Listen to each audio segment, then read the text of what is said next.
भारत और पाकिस्तान के बीच तनाव की स्थिति में मोदी सरकार ने एक बड़ा फैसला लिया है।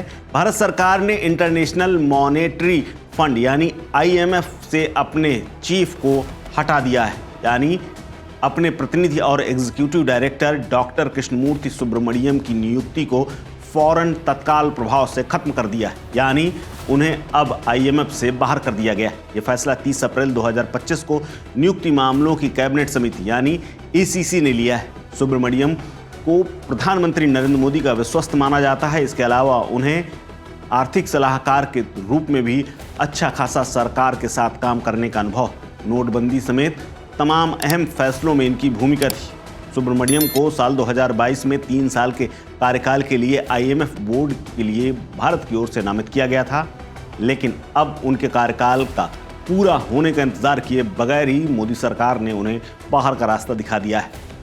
आपको बता दें कि उनका कार्यकाल खत्म होने में अभी 6 महीने बाकी थी, लेकिन सरकारी आदेश के मुताबिक अब उन्हें इस पद में नहीं रहना है। यानी सरकारी आदेश में लिखा गया है कि कैबिनेट की नियुक्ति समिति ने डॉक्टर कृष्णमूर्ति सुब्रमण्यम की IMF में एग्जीक्यूटिव डायरेक्टर इंडिया के सेवा के तौर पर जो उन्हें नियुक्ति मिली हुई थी उसे तत्काल प्रभाव से समाप्त करने को मंजूरी दे दी गई और उसके बाद प्रेस नोट जारी कर दिया गया है।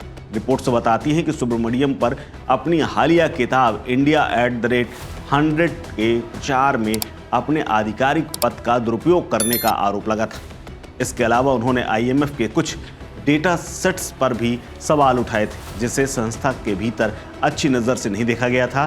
सुब्रमण्यम ने नवंबर 2022 में IMF में अपना पदभार संभाला था। इस पद पर वो भारत के साथ साथ बांग्लादेश, श्रीलंका, भूटान का भी प्रतिनिधित्व कर रहे थे।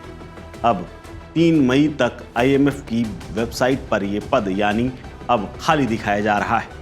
बताया जा रहा है कि भारत सरकार ने अब इस अहम पद के लिए नए चेहरे की तलाश शुरू कर दी है। नए प्रतिनिधि कौन होंगे इसका जल्द ही फैसला कर लिया जाएगा। आपको बता दें कि साल 2018 से 2021 तक सुब्रमण्यम भारत सरकार के मुख्य आर्थिक सलाहकार हुआ करते थे।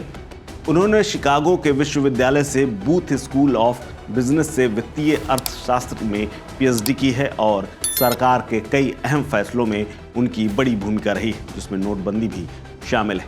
इसके अलावा उन्हें मोदी सरकार के आने के बाद कई अहम पदों में रखा गया था और कई अहम जिम्मेदारियां भी दी हुई थी, लेकिन अचानक निकाले जाने और IMF जैसी बड़ी संस्था से बाहर किए जाने का कारण बहुत मामूली नहीं दिखता है। इसके पीछे बड़ी रणनीति हो सकती है। हालांकि उनके ऊपर आरोप लगे थे कि वो अपनी किताब को प्रमोट करने के लिए तरह तरह के अपने पद के दुरुपयोग करते हुए हथकंडे अपना रहे हैं। फिलहाल इस खबर में इतना ही। अपडेट्स के लिए बने रहिए वन इंडिया हिंदी के साथ। नमस्कार। Subscribe to One India and never miss an update.